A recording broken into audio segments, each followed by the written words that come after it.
Good morning. Welcome to worship with the community of Westside Unitarian Universalist Church, where compassion leads us to work for justice and equality. My name is Spencer Maxwell, and I'm today's worship associate. I want to thank our technology helpers today, especially Donald Kennard and Nikki Kennedy, and of course, Dr. Yuki Kumamoto, our wonderful pianist.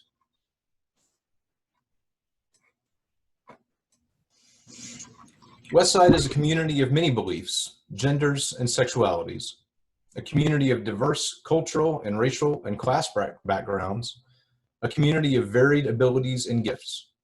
Some here find inspiration in the great books, others in the great outdoors, and others still in great conversations. Whoever you may be, we welcome you to bring your whole self into this community. If you're so moved, you can try out the chat feature on Zoom by typing in some words of welcome to both members and visitors who are joining us this morning. On behalf of this church's community, I also say to all, welcome. Today's order of service is a PDF. A link was provided via email and will also be posted in the chat there for you to download. Most important is to simply have the opportunity to be present and connect together as a Westside community. So don't worry if you don't have the order of service, because we won't leave you behind. We're streaming live to you this morning, so please bear with us when there are brief pauses as we transition between parts of service. It may help for you to imagine that the next person is walking up to the pulpit. As always, please continue to watch your email inbox, the church website, and our Facebook page for updates on church programs and opportunities. You can also stick around after our service ends today if you'd like to join us for a virtual coffee hour. As Tanner says, you have to bring your own coffee, but we'll provide the breakout rooms. A special note for next Sunday, we're going to be switching Zoom accounts, and so there will be a new link for you to use starting next Sunday. So please watch your email. It'll be in the forward, and it'll be in the email that goes out next Sunday morning. So with that, please make yourself comfortable wherever you are this morning, and continue to do so throughout the service. Now, let us worship together as we listen to this morning's prelude.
Our opening words this morning. What is it that calls you here, that calls you onward, that calls you inward, that leads you homeward? What is it that gives you the power to make that change, to ask that question, to take that journey? What is it that says you have done well, that asks you to learn more, that brings you to stillness, that holds you up in hard times? It is relationship, the beating heart of our faith. It begins when we share this hour, our truths, this air, our hearts. Come, let us worship together.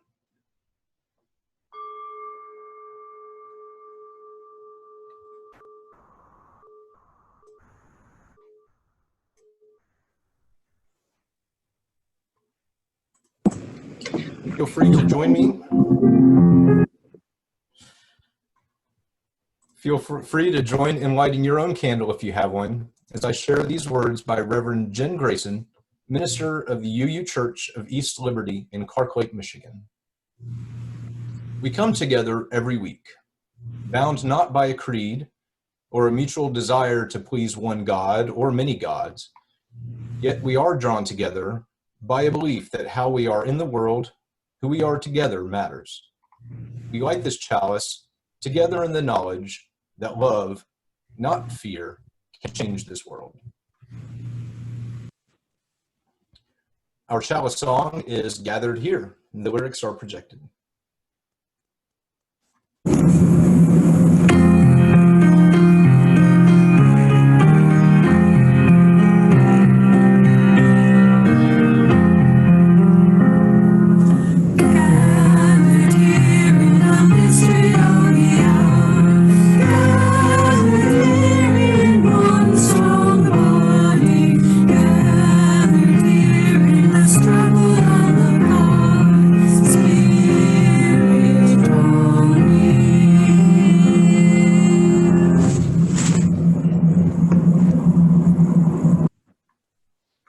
I invite you to join me in reciting our affirmation.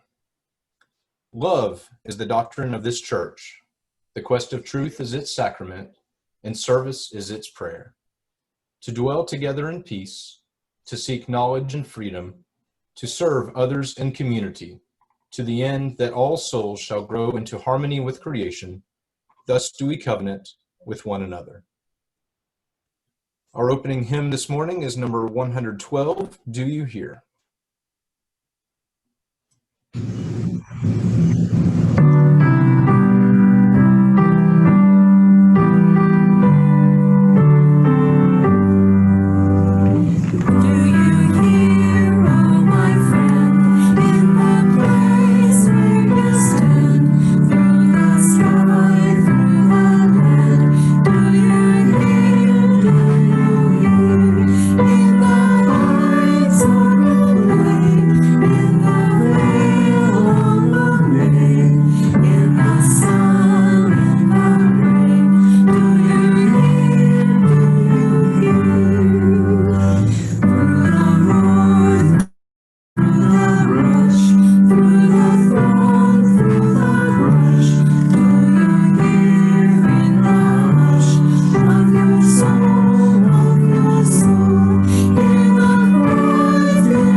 Our time for all ages this morning is an oldie but a goodie, recorded by Nikki Kennedy a few weeks ago.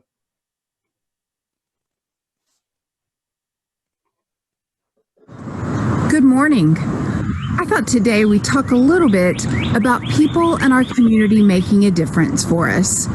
You know, real life heroes. When I think of people that help me, especially in hard and difficult and scary times, I always think of a quote from Mr. Rogers. Some of you have probably heard it, but I'm going to share it again. To quote Mr. Rogers, he said, "When I was a boy and I would see scary things in the news, my mother would always tell me to look for the helpers because there are always people helping." As I just think about the day I've had today and all the people that I've seen truly helping our community, I think of waste collectors. My trash was picked up today. I'm so thankful there's people that do that in our community. I think of linemen. My neighbor had a tree fall on her electrical cord to her house this week, and the lineman came out and reconnected it, so she again has power. I also think about all those that help keep us healthy, the doctors and the nurses and all of the staff, those that provide meals for when we're sick, those that keep facilities clean, the therapists that help us recover and become healthier again as well. You guys, there's so many people, seen and unseen, that contribute to keeping us healthy every day. I also think about our postal workers. I mean, all the mail carriers, all the staff, all the truck drivers, all those that help get mail to us, whether it be a handwritten note or a bill or maybe an exciting announcement. There's so many people that allow me to connect with the world I live in. And how can we talk about community helpers and not mention educators? I mean, teachers, the administrators, and all the staff that help make education possible. It's no small feat to help us all learn. But you know, it's interesting because learning is different now than we thought it'd be. And as far as educators go and all those that support them, talk about a learning curve. I mean, if somebody had told me in January we'd all be learning virtually and not gathering together, I never would have believed them. We also need to include those who provide us food, from the ranchers and the farmers, to the places that process our food, to the truck drivers that help get it to us, to the grocery stores and the markets. Let's also talk about our first responders, our EMTs and all the ambulance services. Let's talk about our police departments and our sheriff deputies. And what about our firefighters? They all do so much because they care about their community. I'd also like to mention our parents. You know, parents are learning how to maneuver to be educators and moms and dads and do their jobs and keep their children healthy and safe right now. About all the people in our community that are helping to feed our neighbors, from the food banks and churches to other social organizations that are continuing to share and to lend a helping hand. There's so many essential personnel in our community that help us every day. But it's interesting now that we're in this time, I think I recognize them more. I think I'm even more thankful for those helpers. Just like Mr. Rogers' mom told him all those years ago, when things are hard, when things are tough, when things are scary, look for those helpers in our community. And folks, I tell you what, those helpers are my heroes. So I have a question for you. Who are the people who make a difference in your life? Who are your heroes? And maybe, just maybe, you'll take an opportunity this week to write them a sweet note and tell them thank you.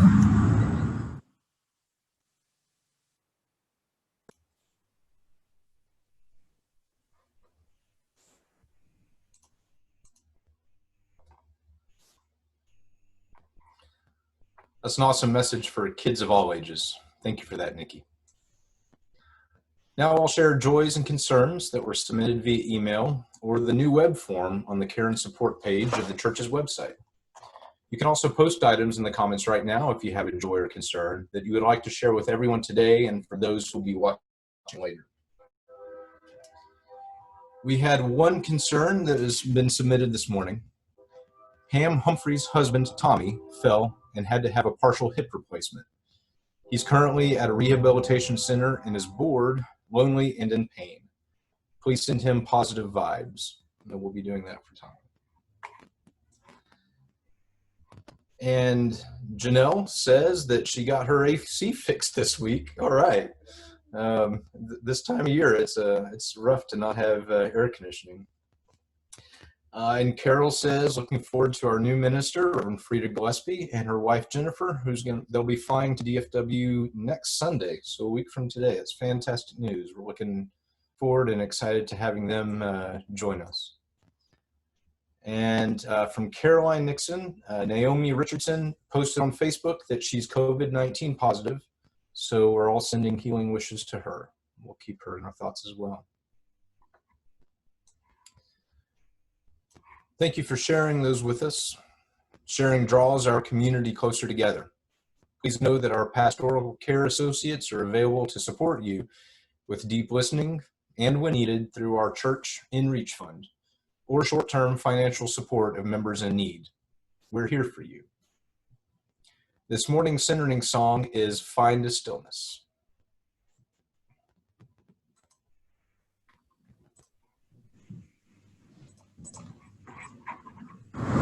Good morning. I thought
on the wings of this music, I invite you to join me in a time of centering. Each week here at Westside, we open our hearts to those in our community who know both joys and challenges, and to all suffering beings.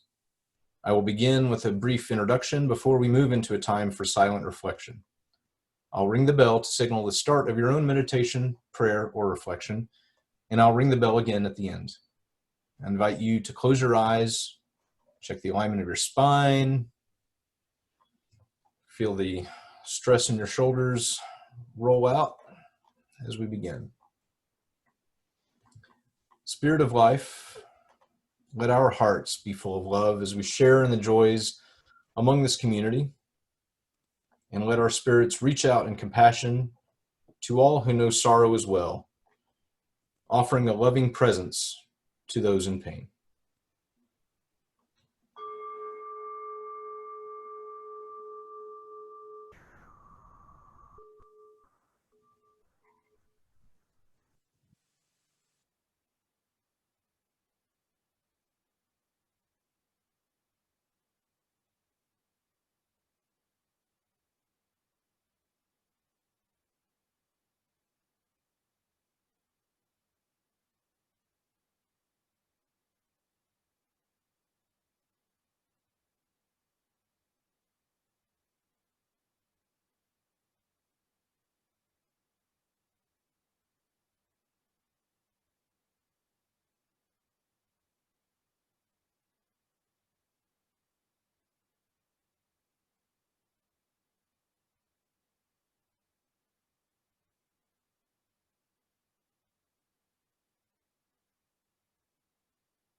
Westside has a long tradition of reaching out to the wider community in generosity. You'll find guidance in the order of service, the chat, and in the afterword about 3 different causes to support and how you can give. In addition to giving online through our donation webpage or mailing a check to the church, you can also use the Give Plus app available through the Google Play Store or the Apple Store. And I've heard that that's pretty easy to do and pretty easy to use, so I hope that you do. Thank you to all who are continuing to pay toward your pledge for the church, which is keeping our mission going in this time when spiritual community and support is so needed. We have also provided information about directly supporting community organizations like South Central Alliance of Churches. Links and details for giving options are provided in the order of service. Donald's posted them there in the chat, and they'll be included in the afterward email blast that will come out early this next week. We'll now hear a gift of piano music from Dr. Yuki Kumamoto while members make a gift or contribute to your pledge.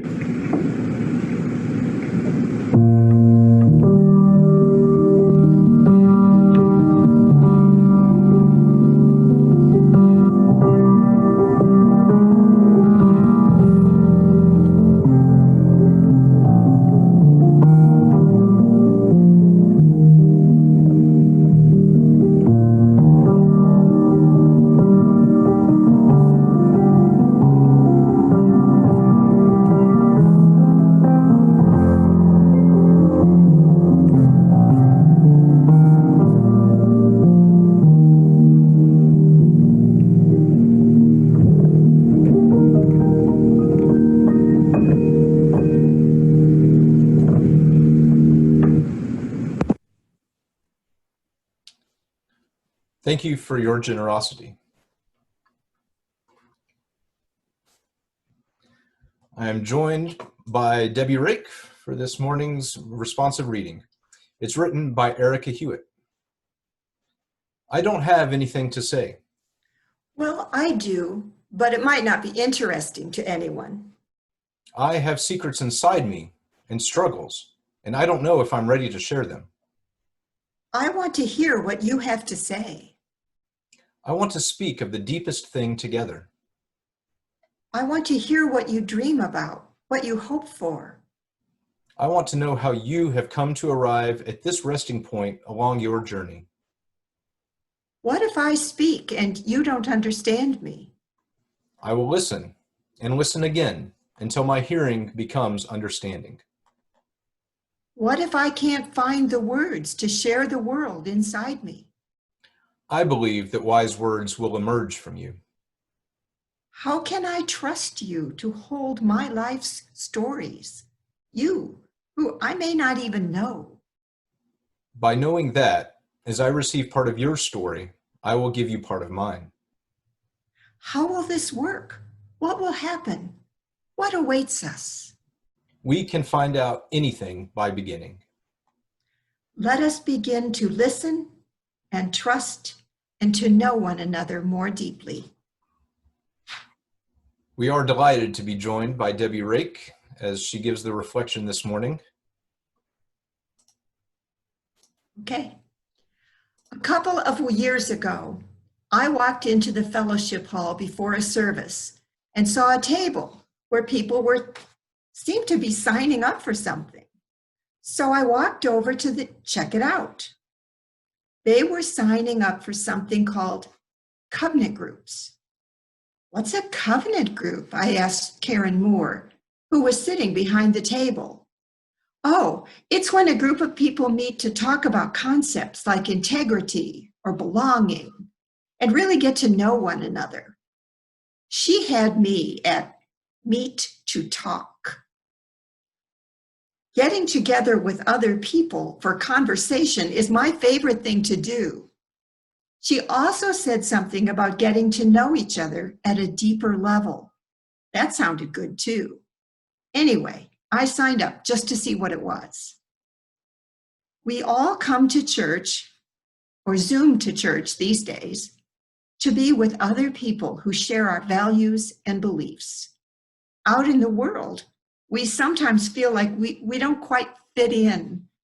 But here, we learn that we fit in beautifully and that we are a congregation of kindred spirits. Sometimes that isn't quite enough.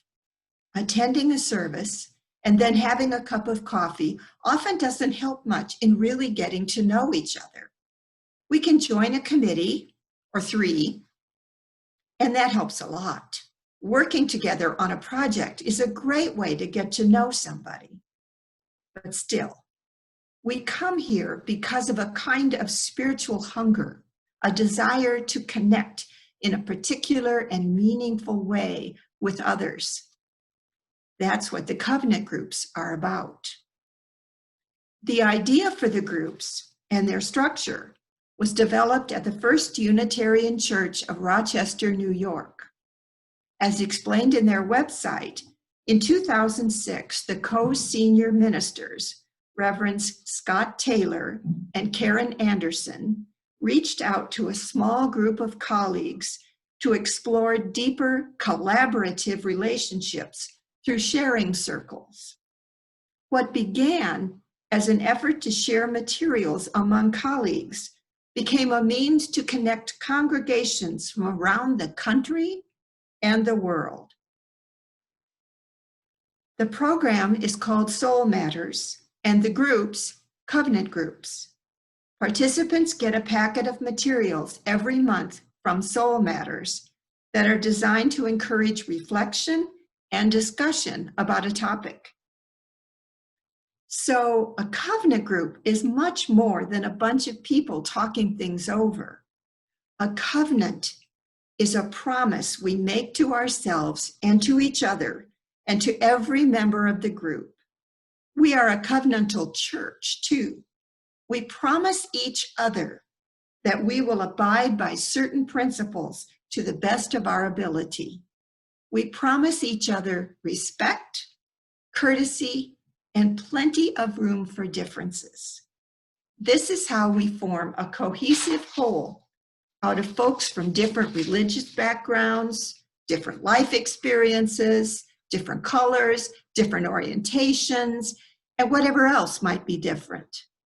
This is how we are able to embrace our differences and even glory in them.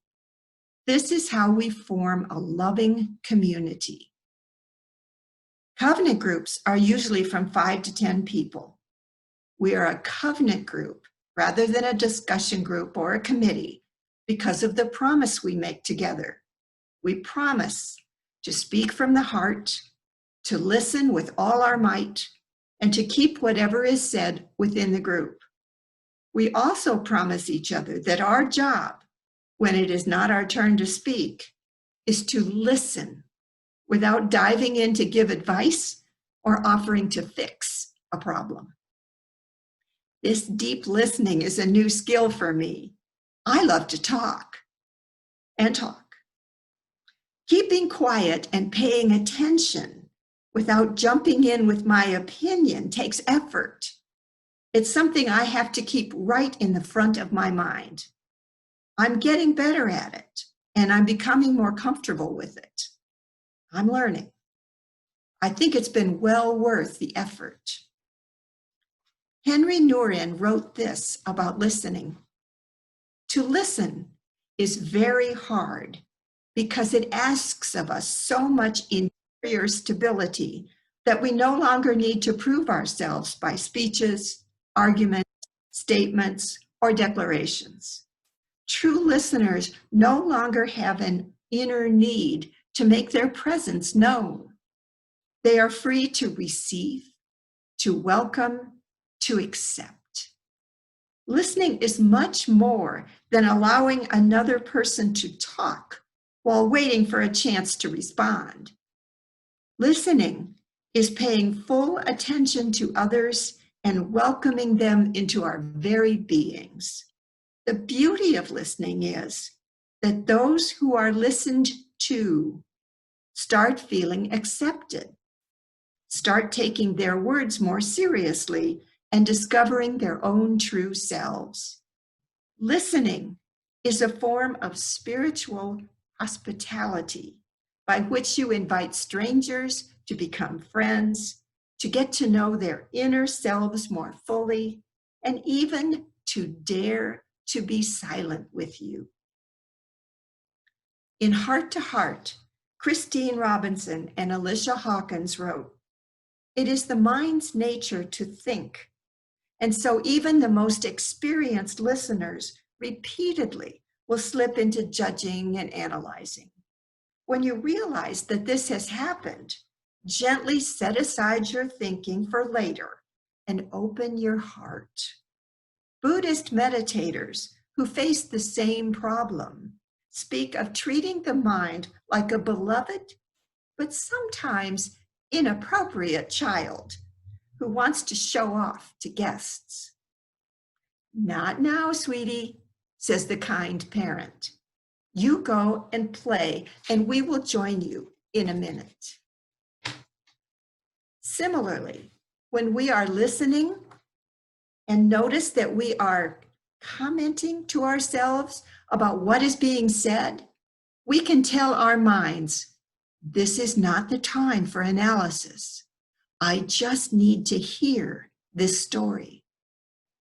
Most people need a few experiences of simply being listened to before they can really believe that just listening is enough.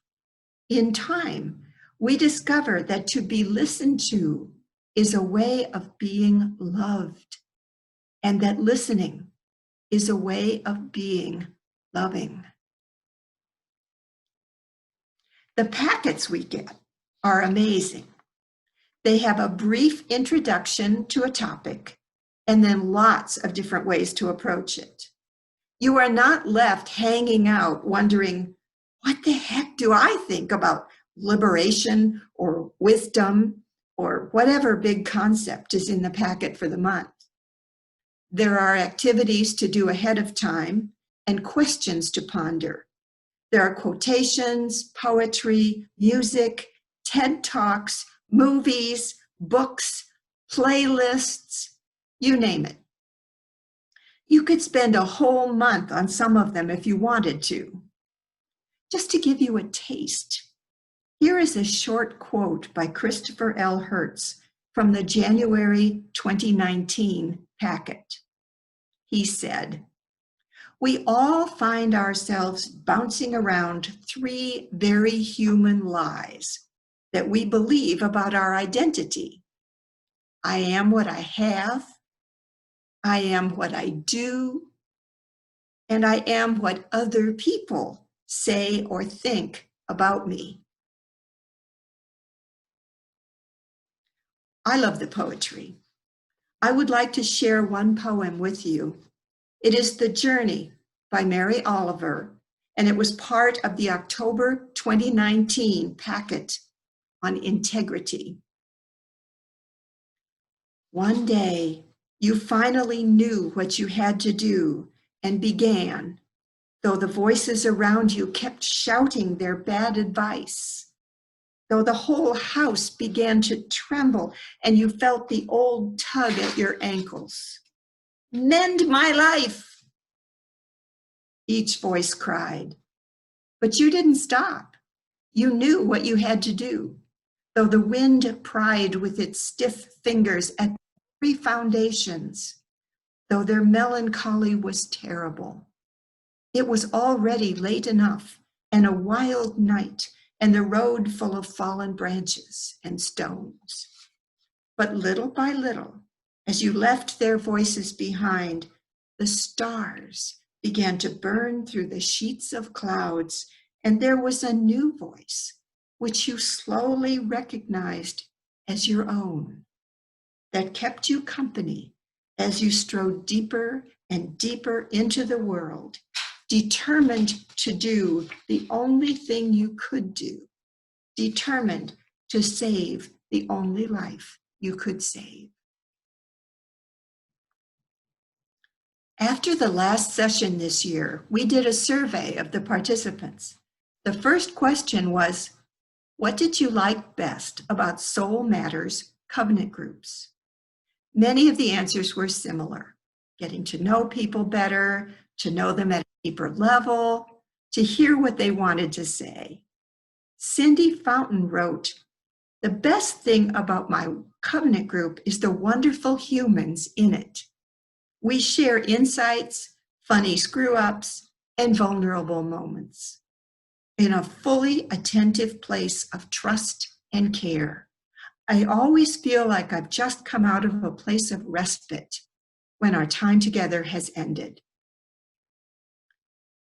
I remember exclaiming 4 years ago when the congregation had voted on whether or not we would hire Sherry as our new minister, "It's a UU miracle." It's unanimous. We've had another small miracle on the survey. When we asked, would you consider joining another covenant group? The responses were universally, yes. In preparation for this reflection, I asked some of the participants to write a few words about their experience. Leela Woods wrote, I was grateful for the time to gather in love, gather in faith, and gather in community. We met a few times before Zoom became our new normal. In the year of COVID-19, it's reassuring to see faces, and more than that, to hear from the heart what we share and how we differ. I feel much closer to each one of our group, learning histories and events in our lives. These small gatherings to share intentionally are vital to a strong faith community. I would enjoy a Sunday reflection of the covenant groups, as most topics reach us all in ways that sharing will deepen our bonds of community and commitment to our principles. We were an understanding group for those of us who were zoomed out and overwhelmed. Sometimes, many times, coming without the pre-reading of materials. Nonetheless, we showed up, and our group leader made sure we had the materials for the next month by email and reminder calls. I always looked forward to each meeting and never felt burdened if unable to be there. Karen Moore, chair of the Small Group Ministries Steering Committee, sent me a blog she had written before the very first covenant gathering. What is the point of having a small group ministry at Westside, you may ask? What need will this ministry fulfill in our congregation? The short answer is connection.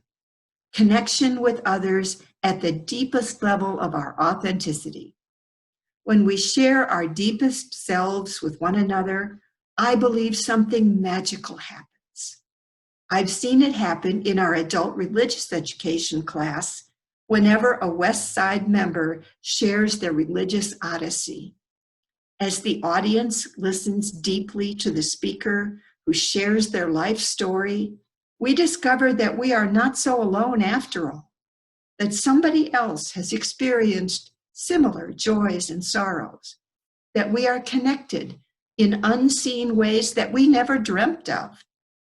Sometimes we learn about experiences different from our own and gain new insight and empathy.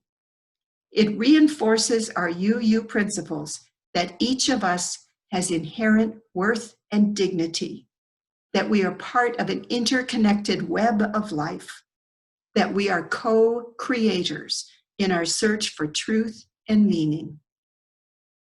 I have laughed and cried with others as they told their stories. This is just what we will do in the small groups that will soon launch. Deepen our humanity and grow our faith by building relationships with our fellow UUs. Getting to know ourselves and each other better sounds like fun to me. I hope it does to you too. Groups will be available at several different times of day and days of the week, and they will be structured to connect people with the great variety of life experiences and theologies that are found in a UU church like ours. I would like to close with a few quotes from past Soul Matters packets.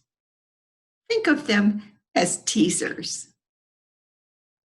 From Compassion.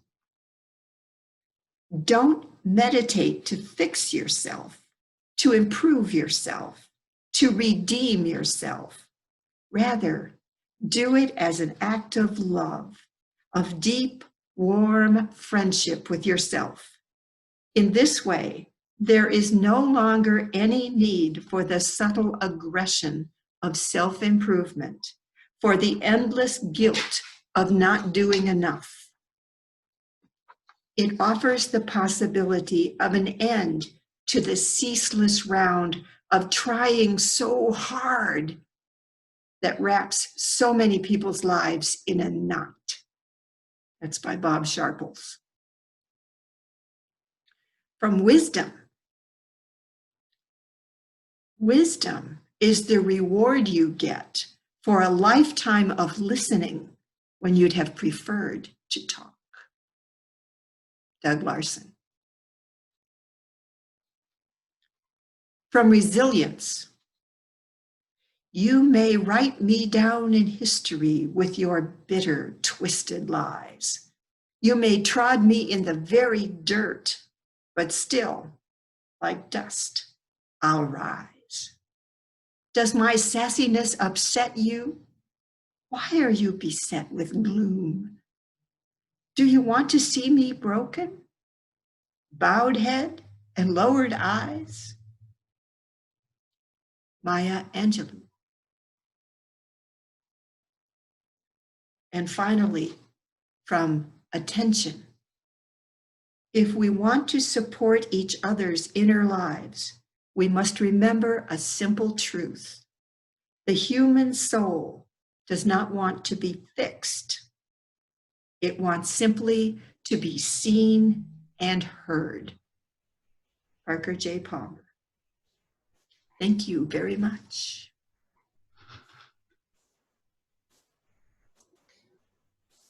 Thank you, Debbie, for those wonderful words this morning.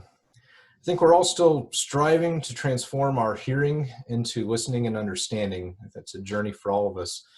I think there's so much we can learn from each other and about each other. And that's a great message for our community. I appreciate you delivering that this morning. Thank you. I invite you to join me in our closing hymn, My Life Flows On in Endless Song.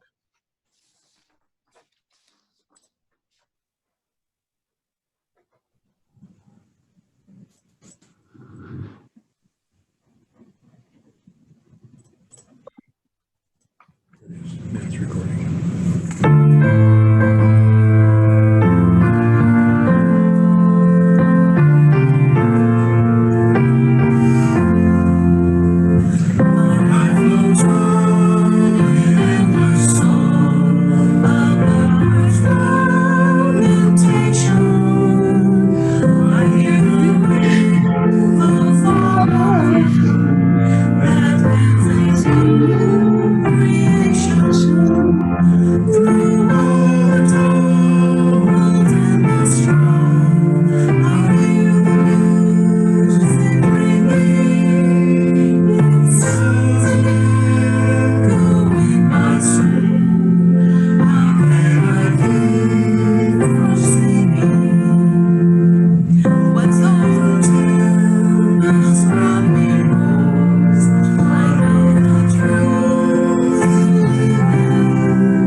Our closing words.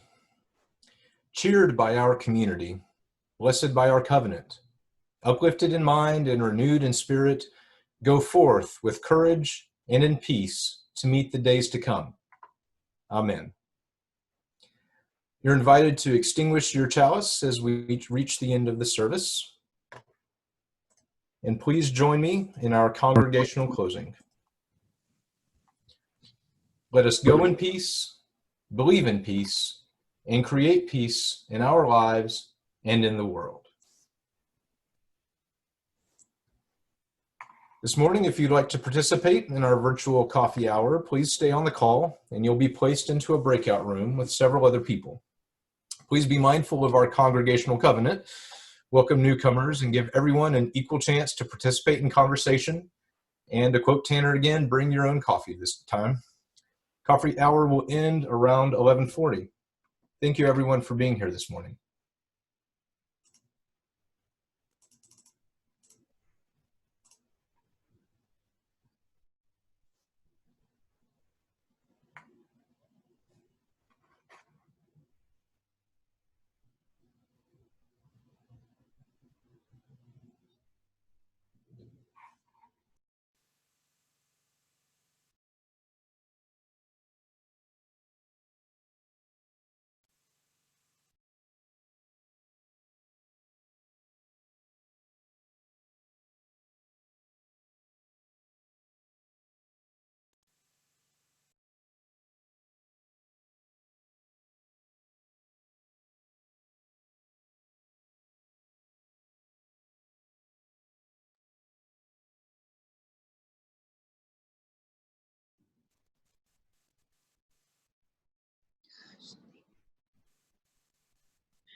Nikki, Good job, are you there? Spencer. Hi there. It shows you still recording. I don't know if you want to stop that. Oh yeah, thanks. It thinks